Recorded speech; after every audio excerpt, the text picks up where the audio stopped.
तो स्वागत है आपका आपकी प्रॉपर्टी में। और आज आपकी प्रॉपर्टी में हम आपको लगातार जिस तरीके से रियल एस्टेट की कमजोर हालत के बारे में बता रहे हैं, आज भी हम इसी पर चर्चा करेंगे।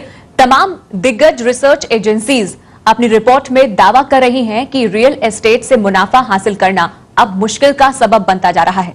ताजा रिपोर्ट नाइट फ्रैंक की सामने आई है, जिसमें एनसीआर में ऑफिस स्पेस की डिमांड में गिरावट दर्ज की गई है और इशारा एक बार फिर साफ है कि मकान बेचने को बिल्डर्स बेकरार हैं और खरीदार है नहीं, क्योंकि अब जरूरत दाम घटाने की है।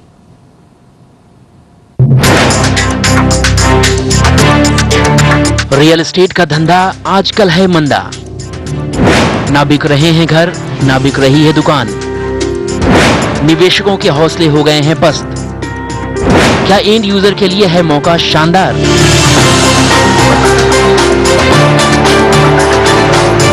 रियल एस्टेट सेक्टर की चाल बेहद सुस्त होती जा रही है। एनसीआर में घरों की सप्लाई के सामने डिमांड पस्त पड़ गई है। मोटा मुनाफा कमाने की चाहत रखने वाले निवेशकों के हाथ खाली होते जा रहे हैं। बिल्डर्स का प्रॉफिट भी अब कम होता जा रहा है। इन सब के फायदों पर नजर लगी है एंड यूजर्स की। एंड यूजर्स ने बाजार से बेरुखी क्या दिखाई कि रियल एस्टेट सेक्टर औंधे मुंह गिर पड़ा है। हालांकि डेवलपर्स का मानना है कि निवेशकों के मुनाफे में कमी को रियल एस्टेट सेक्टर की चाल से जोड़कर देखना गलत है। स्पेक्युलेटर बेस्ड जो प्रॉपर्टी कंपोनेंट है उस पर इफेक्ट आएगा, क्योंकि वो तो प्रॉफिट के लिए काम कर रहा है, वो डिमांड के लिए काम नहीं कर रहा है। वो जो अल्टीमेटली जिसको मिलना है और जो बनाने वाला डेवलपर है उसके बीच का जो एरिया है उसमें अंदर स्पेक्युलेट करके निकाल रहा है। क्या उस स्पेक्युलेटरी कंपोनेंट को, चाहे कुशमन वेकफील्ड कुछ भी कहें या कोई भी प्रॉपर्टी, कोई भी एक्सपर्ट्स कुछ भी कहें, क्या उसके बीच वाली डायनेमिक्स को आप काउंट करना चाहते हैं कि that is going to decide the market? No. बात में दम तो है। आखिर डेवलपर्स घर बनाते हैं लोगों के लिए और लोग घर खरीदते हैं रहने के लिए, तो फिर ये निवेशक बीच में आए कहां से? और देखिए, इनका मुनाफा कम होना क्या शुरू हुआ कि प्रॉपर्टी के रेट बढ़ने भी बंद हो गए।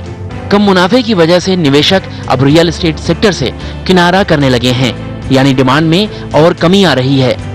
डिमांड में कमी की एक और वजह की तरफ इशारा कर रही है नाइट फ्रैंक की रिपोर्ट। इसमें कहा गया है कि 2012 के मुकाबले 2013 में ऑफिस स्पेस की डिमांड में 25% की कमी दर्ज की गई।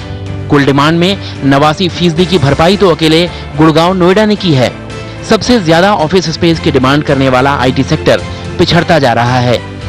इस सब का मतलब यह है कि मंदी के माहौल में कंपनियां विस्तार नहीं कर पा रही, नए ऑफिस नहीं शुरू कर पा रही, यानी लोगों को नई नौकरियों के मौके कम मिल रहे हैं और घर खरीदने के दावेदार भी कम तैयार हो पा रहे हैं।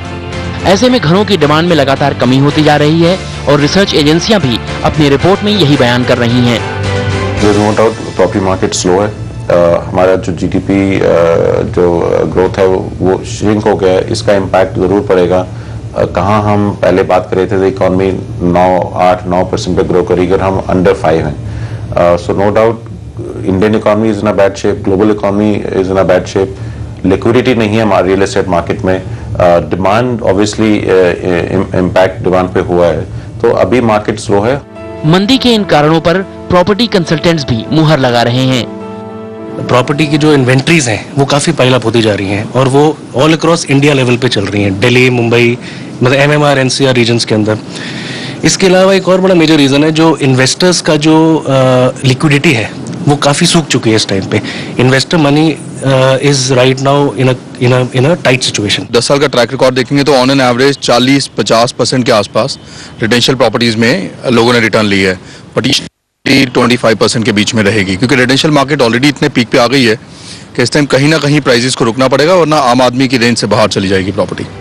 बिल्डर्स भी खुलकर मान रहे हैं कि रियल एस्टेट मार्केट ठहर चुका है। जो ग्रोथ थी पहले इन्वेस्टर्स की एक्सपेक्टेशंस जो थी वो अराउंड 30-40% अपनी रिटर्न्स वो एक्सपेक्ट करते थे।